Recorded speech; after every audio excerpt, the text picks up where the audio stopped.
MoooOOOoonQUAKE Escape is for 2 to 6 players, and in this game you're trying to navigate out through a moon to get to the launch pad and be able to take off the rocket and escape this prison. You'll be dealing with terrain like craters or planes. You'll be able to do different actions like spying on people, scanning, stealing things from them, zapping them, zipping along the different levels, and also using different equipment. You'll be spending charges to be able to activate different cards, which will give you special abilities. You'll be zapping other players by zapping through their energy shields, thinking that they're hiding their alien under here. In this case, they're not, and they were hiding it over here. If you expose their alien, it hurts them for certain parts of the game. You have to watch out for the pesky guard, because he'll zap every alien that's on the same level as him. And as the moon quakes, things are going to move and the landscape is always going to be changing. There's rules for a basic game for younger players, or an advanced game that brings out all new terrains and many different advanced rules for gamer enthusiasts. To set up, the first thing you'll do is take the board and unfold it and place it in the middle of the table. Notice this board has a hex-shaped hole right in the middle of it. You're going to take the unstable molten core. Notice that this has a hex-shaped middle as well. It sticks out just a little bit. You don't want to punch this out. You do want to make sure it's sticking out just a little bit like that. And what you'll do is you'll line this up so that it actually sits nice and tight inside that hex hole there.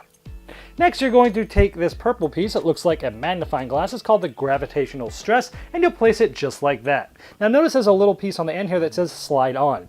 You're going to take the moon spinner post, it's this black piece like this, and you'll notice it has some ridges in the middle there. You'll actually slide this on just like that. You'll then place the yellow ball, which is the moon spinner, right on the moon spinner post. Now it has a hole in the bottom and the top, and you'll want to make sure it goes through both holes so that there is a little bit of the black sticking up, and now you have the moon spinner that will be used during the game. Next, you'll take this prison base here, and you'll notice on the back side of this it actually has a hex piece that will fit inside of this unstable molten core that's recessed down just a bit. So this will sit right in there, and it should sit like there and sit right inside of it just like that. Next, you'll place 3 surface rings in here. Now these are double-sided. You want to make sure that there is a B for the basic game on some of the pipes. I'll show you those in detail in just a moment, but you'll lay the 3 of them just like this, and then you'll also take the launch pad and place it on top. Now once you do that, you will align the pipes starting with the top down to the bottom and aligning them. So here you'll see the pipes are aligned from top to bottom, and you also see B for basic, B for basic, B for basic. All of them have a B somewhere that says B for basic. The other side is A for advanced, and that's for the advanced play that we'll get to at the end of this video. You'll take the moon orbit token and place it right where it goes on the board where it says moon orbit token. And to start the game, you'll make it so it's clockwise. If you flip it over, it says counterclockwise, but you want to start clockwise. You'll then take the black quake die and you'll place it on the board, on the right of the board about middle where it says die isolation cell. It doesn't matter what side you put it on, just place it there for now. You will then take the guard that looks like this. You'll put him in a standee and you'll place him in the guard tower, which is the middle of the board all the way to the left. You'll also take the rocket piece, put it in its own standee, and place it standing straight up in the middle of the launch pad. At this point, every player gets to select which alien they'd like to be in the game. All these aliens get placed into one of those standees, and each player will select an alien. Now from the deck of cards that are in the game, you first want to remove all 12 alien cards. There's 6 players, there's 2 identical alien cards for each player. There's no difference between each of the aliens that you're selecting, but you want to make sure all 12 red alien cards are pulled out of the deck. You will shuffle this normal deck, and then depending on the standee that you took, if you took this one, you would then take the 2 corresponding alien cards for that alien. If there are less than 6 players playing, you'll take the alien cards that are not used for each of those aliens and remove them from the game. Then each player will take their alien standee and place it into one of these 6 areas on the board that have these little buildings. If there's less than 6 people, obviously there'll be some that aren't taken. So in a 6-player game, you'll see they'll all be filled. Each player will also take a status card. They're all the same, but each of them will have a slightly different color that marks their battery charges. They'll take one of the 2 alien cards that they had selected, and they will place it here so everyone can see which alien they are. They will also all get an energy shield card from the deck. You'll need to go through the deck and find these. Each player will get one of these and you place it on the left side. Left side means this is ready equipment. If it was on the right side, it would be not yet ready equipment. Then you'll shuffle the entire deck and each player will get 4 cards dealt to them. Once you have those 4 cards, you'll secretly look at them. Any cards that have a blue background will get placed to the right of your not yet ready equipment. The other cards will stay in your hand. You will then take your other alien card. Remember, you get 2 of these, one to show everybody who you are, and one that you'll actually put out. And you'll take these, you'll mix it in, and you will essentially put these face down in front of you. You will then take your energy shield and you will place this on any one of these cards. You can always look and peek and see which card is where, and you might want to place this on any one of your 3 cards. You might want to protect your alien, or you might want to bluff and pretend like you're protecting them under a different card. Now here are the different types of cards in the game. We just briefly talked about some of the blue ones. Those are those equipment cards that will give you abilities throughout the game. We'll talk more about those later. The green ones are basically ones that hurt the attacker when you get attacked by them. The purple ones affect everybody in the moon, or sometimes they affect nobody. And the yellow ones hurt you as the defender if they're in front of you and get revealed. The game is played over 4 different phases: MoonQuake, Escape, Action, then Guard. You'll use this black phase token to match which phase you're in. In this case, we're going to start in the MoonQuake phase. Now the MoonQuake phase acts a little differently in your first turn. I'm going to go over that now. Later in the video, I'll go over how you handle the MoonQuake phase after the first turn. Also remember that I'm going over the basic rules, which are intended for younger gamers. Later on, I'll show you all the advanced rules that you can add to the basic game. So in the first time you're doing the MoonQuake phase, you'll find out who's going to be the first moon player. Every player will take the moon spinner, and they'll spin it, and they'll see what number charge they get. The highest number will be that player. You would then move this, slide this around the board in front of that player, and the number that they rolled, which was their highest, is the charge for the first round. Wherever this is in between, it shows you the number of charges that would happen. So if the player sitting over here was the one that rolled the highest charge, let's say it was a 4, we would move this over to that player 4, and charge would be 4 for that round. So we started with 0 battery charges, and because the highest roll was 4 on the moon spinner, everyone moved up to 4. If you're ever to move up higher than 5, you just stop at 5.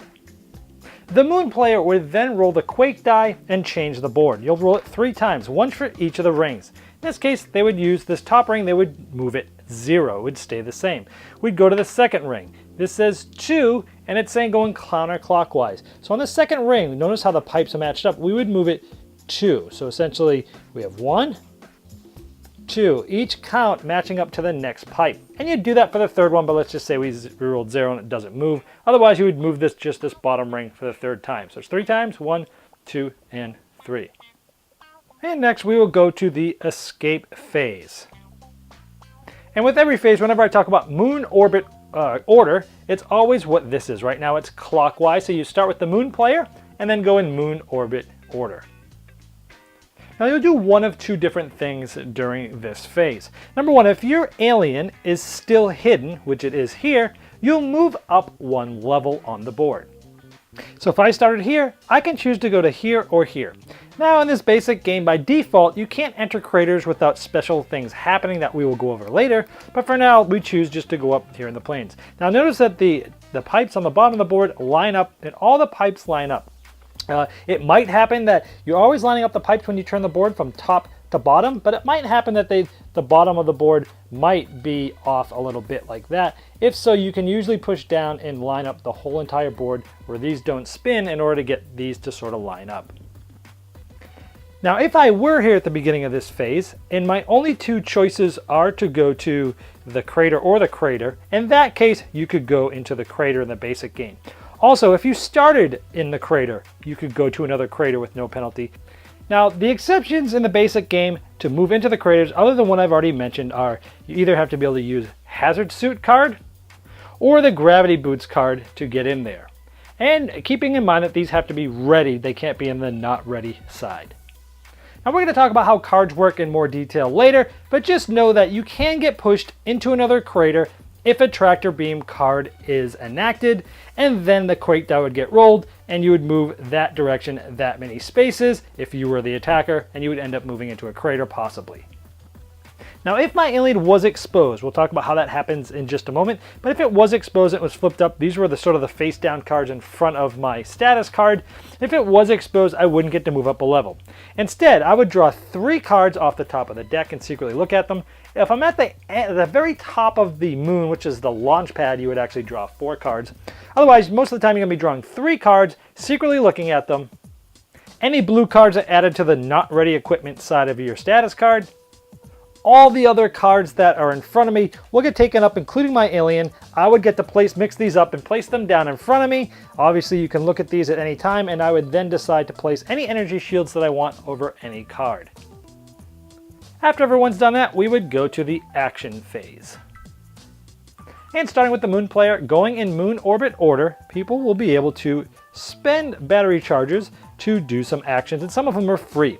Here's all the different actions you can take. Zap, zip, scan, spy, steal. There's some miscellaneous actions. Let me go through all these. Let's start with scan. It costs 3 charge. So if I want to do this 1, 2, 3, I would put this down just like that. So now I only have 1 charge left. Now to scan, you would draw 1 card off the draw deck. And if this card is a blue card, it would go to the right side of your status card, the not ready equipment. If it was not a blue card, it then would get put face down with your other cards, and at this point you can mix these up, you can change the energy shield and rearrange them any way you see fit, and if your alien card is exposed, it would stay exposed.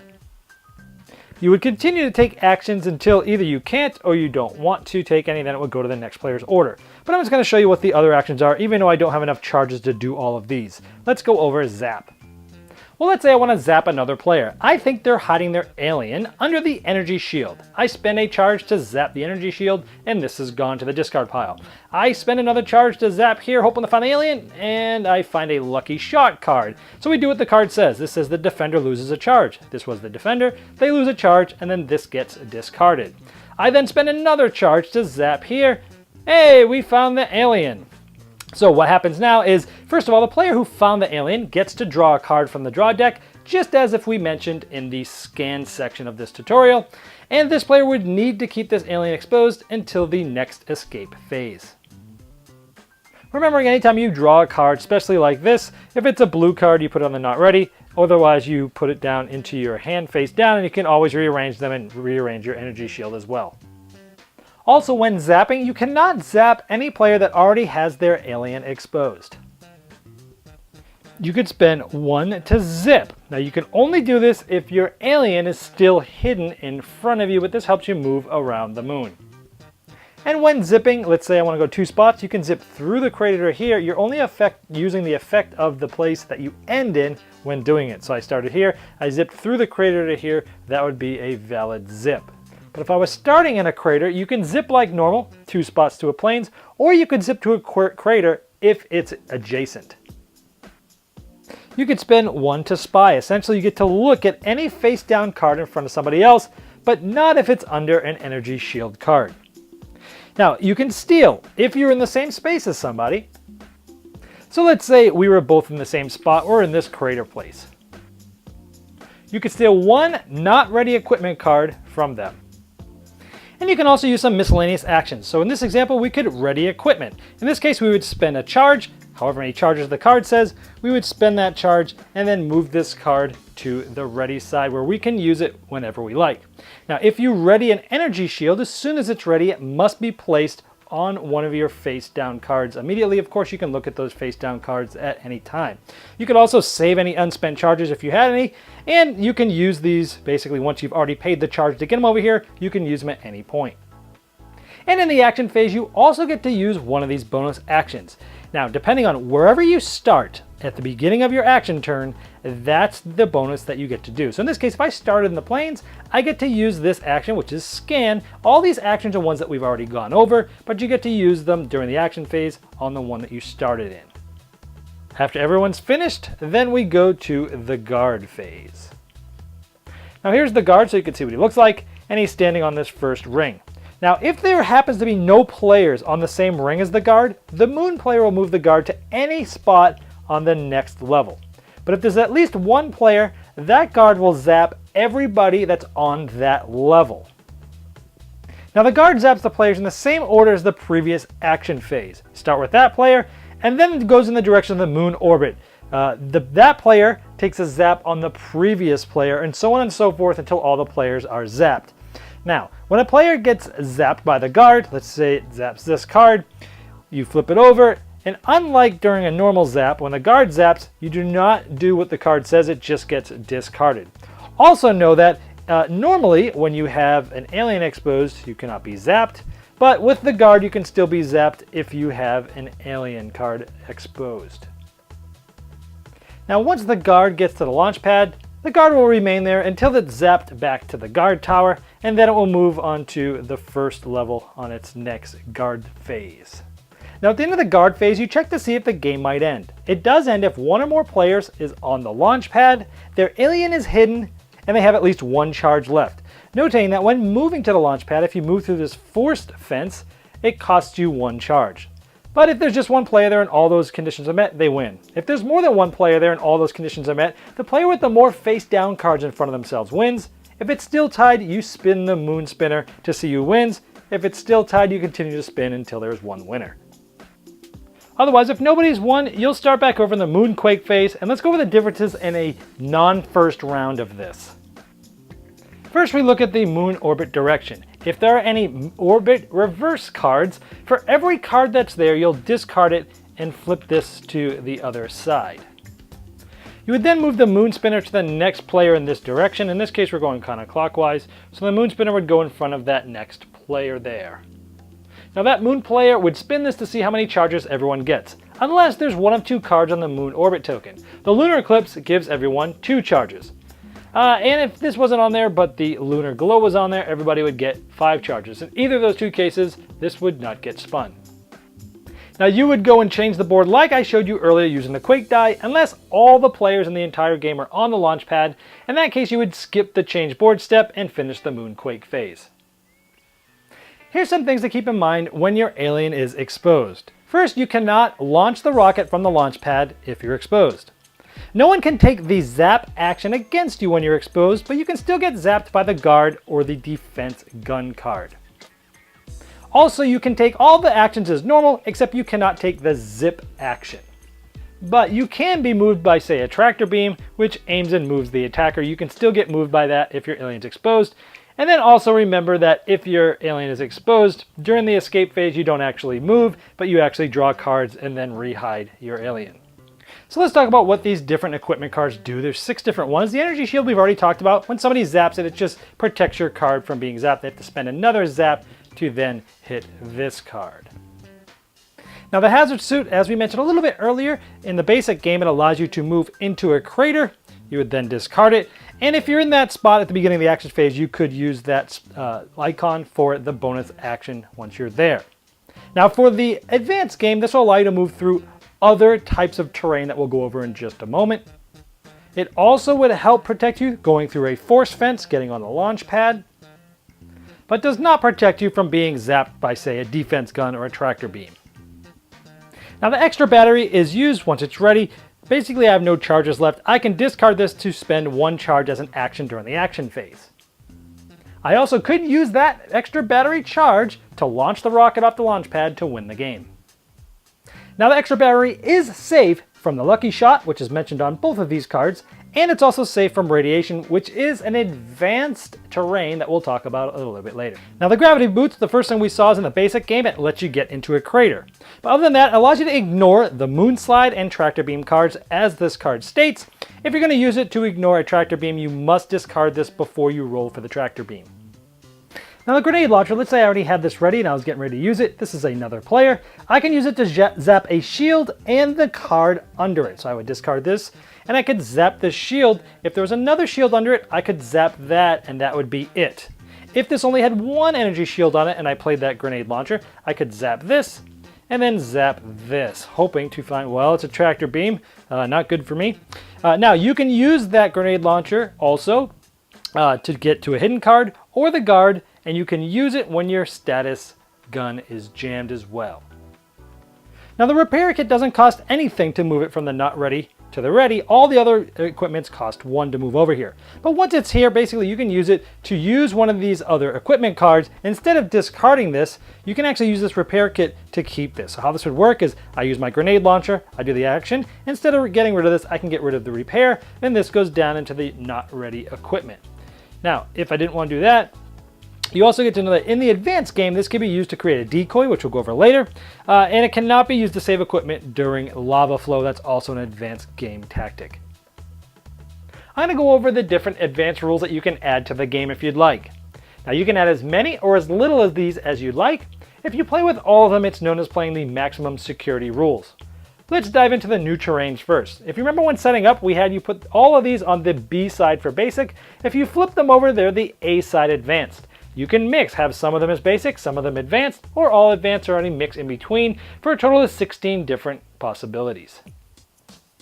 The craters act differently. Number one, you can freely enter them unlike the base game, but you cannot zap or spy into or out of it, but you can if you're in the same spot in the crater with somebody else. Also, when you're charging, you get -1 charge during the MoonQuake phase if you're in a crater. The magnetic flux, if you're in one of these, you have to make any readied energy shields unready, and they cannot be moved to ready while you're in magnetic flux. If you go into lava flow, you have to destroy all unready equipment. Even if you have a repair kit, it cannot be used if you're in the lava flow.